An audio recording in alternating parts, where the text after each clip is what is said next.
সুপ্রিয় দর্শক, আসসালামু আলাইকুম। যে যেখানে আছেন আশা করি সবাই ভালো আছেন, সুস্থ আছেন। আজকের পর্বে আপনাদেরকে করে দেখাবো অসম্ভব মজাদার একটা রেসিপি, যেটা আমরা রমজানে বেশি দাম দিয়ে হোটেল থেকে কিনে খেয়ে থাকি। একদম সহজভাবে আপনারাও বাসায় এই রেসিপিটা ট্রাই করতে পারবেন। A to Z আপনাদেরকে সব কিছু আজকে দেখিয়ে দিব। আর এটা হলো দই বড়া। দই বড়াটা আমরা সবাই চিনি আর সবাই খেতে খুব পছন্দ করি। আমরা অল্প খরচে বাসায় দই বড়া বানিয়ে নেব, কেন আমরা ঘরে বানাতে পারলে আবার হোটেল থেকে কিনে খাবো। তাহলে সহজভাবে আজকে আপনাদেরকে দেখিয়ে দিব। চলে গেলাম পুরো রেসিপিতে।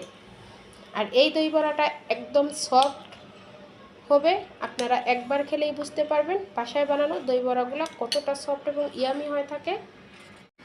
আজকে আপনাদেরকে বানিয়ে দেখাবো দই বড়া। আর দই বড়ার জন্য এখানে আমি 250 গ্রাম মাসকলাইয়ের ডাল নিয়েছি।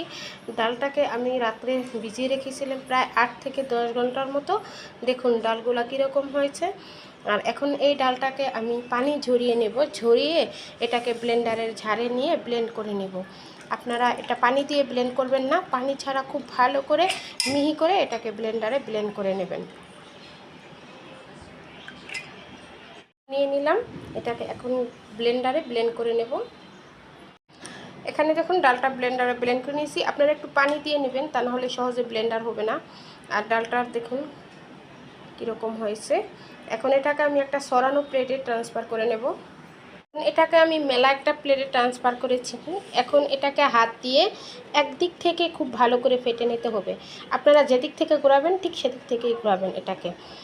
এটা একটা সময় এরকম ফেটবেন আপনারা, ফেটতে ফেটতে প্রায় 10 থেকে 15 মিনিট এরকমভাবে ফেটবেন। ফেটতে ফেটতে এটা একটা সময় ফ্লাফি হয়ে যাবে, তবে একদিক থেকেই ফেটতে হবে এটাকে। আমি যেভাবে ফেটছি এই যে দেখুন, খুব ভালো করে ফেটে নিতে হবে।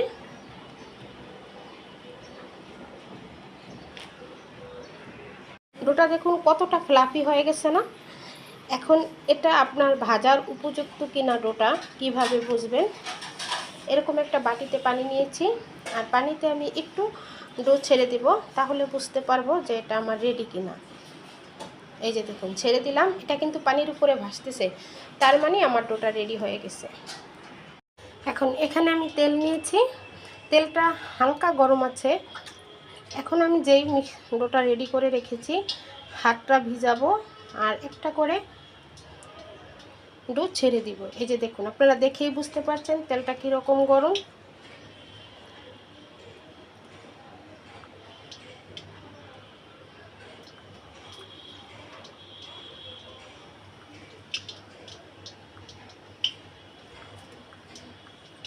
যতবার দেবেন ততবার হাতটা একটু ভিজিয়ে ভিজিয়ে তারপরে দেবেন।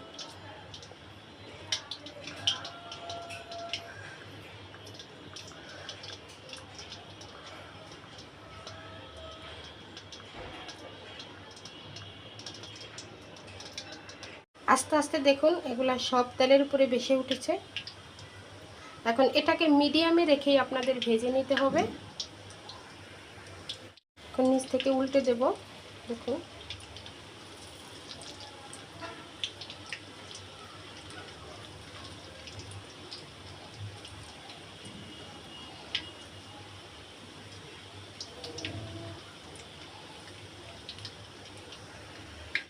এই পর্যায়ে কিন্তু বড়াগুলো সব ভাজা হয়ে গেছে, আমি উঠিয়ে নেব। দেখুন তো বুঝতে পারছেন আমি কীরকম কালার করে নিয়েছি। এই যে দেখুন,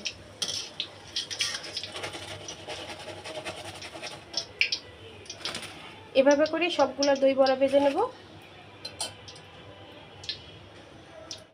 সবগুলা দই বড়া ভেজে নিয়েছি, দেখতে পাচ্ছেন আমি 250 গ্রাম মাসকলাইয়ের ডাল দিয়ে অনেকগুলো দই বড়া ভেজে নিয়েছি, দেখতে পাচ্ছেন। এখন এটা আপনারা যতটুকু লাগবে ততটুকু বানাবেন, আর বাকিটা আপনারা ফ্রিজে সংরক্ষণ করতে পারবেন। কিভাবে করবেন সেটাও আমি এখন দেখিয়ে দেব। এখন এখানে নিয়েছি আমি পানি, পানিতে দিয়ে দিব 2 টেবিল চামচ চিনি,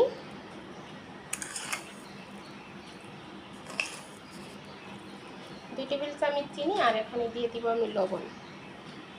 লবণও দিয়ে দিব আমি 2 টেবিল চামচ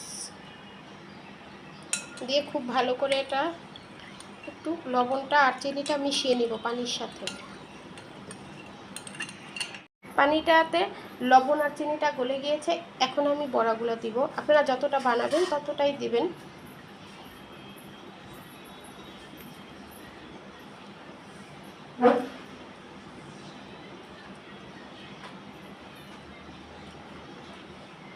দিয়ে একটু চেপে দেব।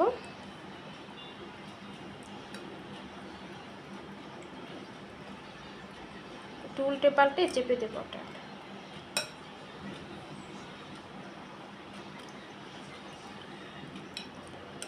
এখন এটাকে ঢেকে রেখে দেব।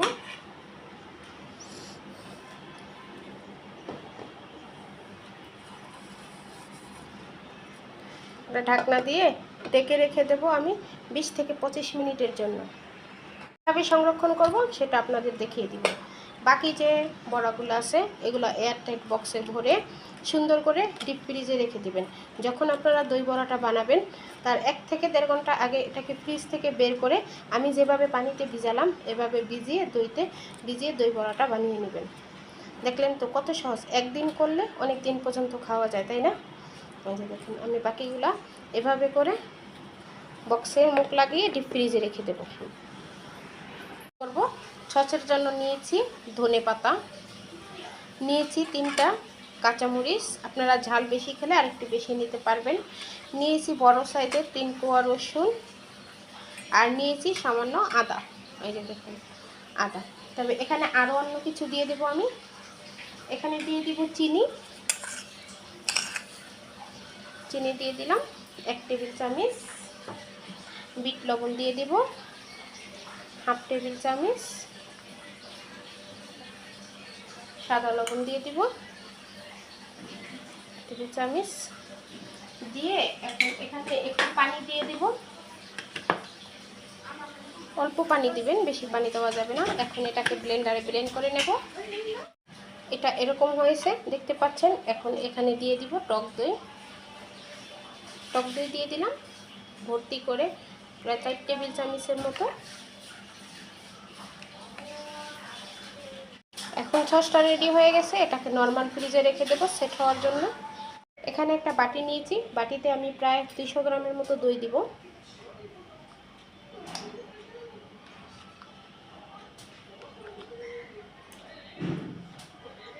দইটা নেওয়া হয়ে গেছে।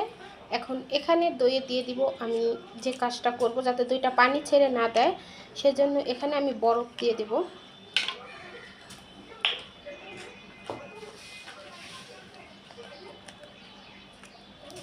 এখানে আমি 5 টুকরার মতো বরফ দিয়ে দিয়েছি। বরফটা দেওয়া হয়ে গেলে এখানে আমি দিয়ে দিব চিনি দিয়ে দিব 2 টেবিল চামচ। চিনি দিয়ে একটা হ্যান্ড উইক্সের সাহায্যে খুব ভালো করে দইটাকে ফেটিয়ে নেব। খুব ভালো করে ফেটানো হয়ে গেছে। দেখুন দই থেকে পানি ছেড়ে দেয়নি, একদম স্মুথলিভাবে দইটা ফাটানো হয়েছে। আগে থেকে যে দই বড়াগুলো আমরা পানিতে ভিজিয়ে রেখেছিলাম দেখুন কতটা স্মুথ এবং সফট হয়েছে আর ফুলে উঠেছে। এটাকে এরকমভাবে হালকাভাবে চাপ দিব, চাপ দিয়ে পানিটাকে বের করে দেব। বের করে আমরা দই দিয়ে দেব।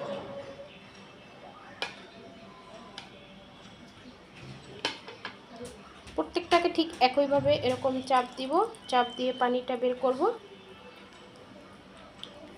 বের করে দইয়ে দিয়ে দেব।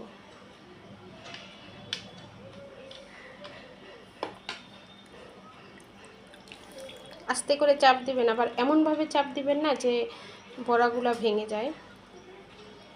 এভাবে করে সবগুলোই দিয়ে দেব। দই বড়াগুলো সম্পূর্ণ পানি ফুক দেখেন দইয়ে ভিজিয়ে নিয়েছি, আর আমার ওই বাটিটা একটু ছোট হয়ে গিয়েছিল তাই এটাতে ট্রান্সফার করে নিয়েছি। এখন এই দই বড়াটা আমি ফ্রিজে 1 থেকে 1.5 ঘন্টার জন্য সেট হওয়ার জন্য রেখে দেব। এখানে আমাদের দই বড়াটা একদম রেডি। এখন আমরা পরিবেশন করব। যে চাটনিটা বানিয়ে রেখেছিলাম, চাটনিটা আপনারা উপর থেকে দিয়ে দিবেন। এতে করে কিন্তু দই বড়াটা খেতে অসম্ভব মজাদার হবে। আপনারা চাইলে এখানে তেঁতুলের চাটনিটাও ব্যবহার করতে পারেন। এখন এখানে আমি দিয়ে দিব উপরে একটু ভাজা জিরার গুঁড়া,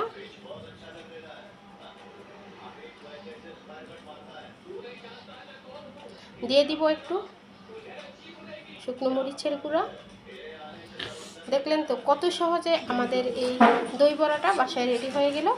এভাবে করে আপনারা বাসায় ট্রাই করতে পারেন। তবে আমি একটা দই বড়া আপনাদেরকে উঠিয়ে দেখাবো কতটা সফট হয়েছে। এভাবে করে ইফতারের আগে আপনারা এটা বানিয়ে নেবেন। এই যে দেখুন, আমি একটা দই বড়া ভেঙে দেখাচ্ছি, দেখুন কতটা সফট হয়েছে, একদম সফট ইয়ামি। আশা করি আজকের রেসিপিটা আপনাদের কাছে ভালো লেগেছে। ভালো লাগলে এভাবে বাসায় ট্রাই করবেন। আজকে এই পর্যন্তই। যারা আমার চ্যানেলে নতুন এসেছেন তারা অবশ্যই আমার চ্যানেলটাকে সাবস্ক্রাইব করবেন, পাশে থাকা বেল বাটনটা ক্লিক করে দিবেন। আর যারা ফেসবুক পেজ থেকে দেখছেন তারা অবশ্যই আমার চ্যানেলটাকে ফলো দিবেন। রেসিপি ভালো লাগলে ভিডিওটা শেয়ার করবেন। আজকে এই পর্যন্তই। আল্লাহ হাফেজ।